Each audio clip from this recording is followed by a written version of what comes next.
12ই মে অনুষ্ঠিত হবে জাতীয় সংসদের সংরক্ষিত নারী আসনের নির্বাচন। এরই মধ্যে সম্ভাব্য প্রার্থীদের চূড়ান্ত মনোনয়নের প্রস্তুতি শুরু করেছে বিএনপি এবং জামায়াত-এনসিপি জোট।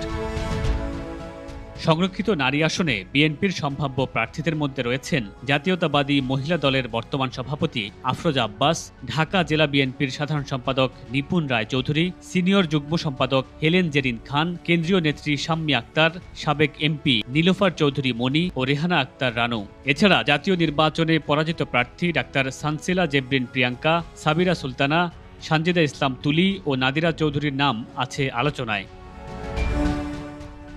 সাংস্কৃতিক অঙ্গন ও পরিবার ভিত্তিক রাজনৈতিক উত্তরাধিকার সূত্রে বেবি নাজনীন, ব্যারিস্টার সালিমা বেগম অরণি, ব্যারিস্টার শাকিলা ফারজানা, ফারহানা চৌধুরী বেবি, খাদিজাতুল কোবরা সুমাইয়া সহ বিভিন্ন পেশায় নিয়োজিতদের নাম আছে আলোচনায়। দলীয় সূত্রে জানা গেছে, তৃণমূলের ত্যাগ, রাজনৈতিক অভিজ্ঞতা, পারিবারিক অবদান এবং সংসদে কার্যকর ভূমিকা প্রদান করতে পারবেন এমন ৩৬ জনকে বাছাই করবে বিএনপি।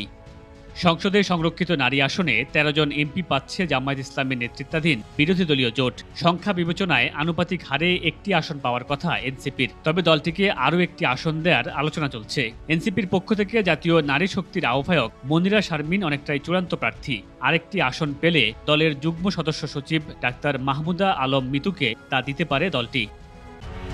এদিকে জামায়াতের তালিকায় দলের আমির ডাক্তার শফিকুর রহমানের স্ত্রী আমেনা বেগম, নায়েবে আমির সৈয়দ আবদুল্লাহ মোহাম্মদ তাহেরের স্ত্রী হাবিবা রহমান এবং কেন্দ্রীয় প্রচার সম্পাদক মতিউর রহমান আকন্দের স্ত্রীসহ বেশ কয়েকজন শীর্ষ নেতার স্ত্রী ও মহিলা বিভাগের কেন্দ্রীয় নেত্রীদের দেখা যেতে পারে সংসদে।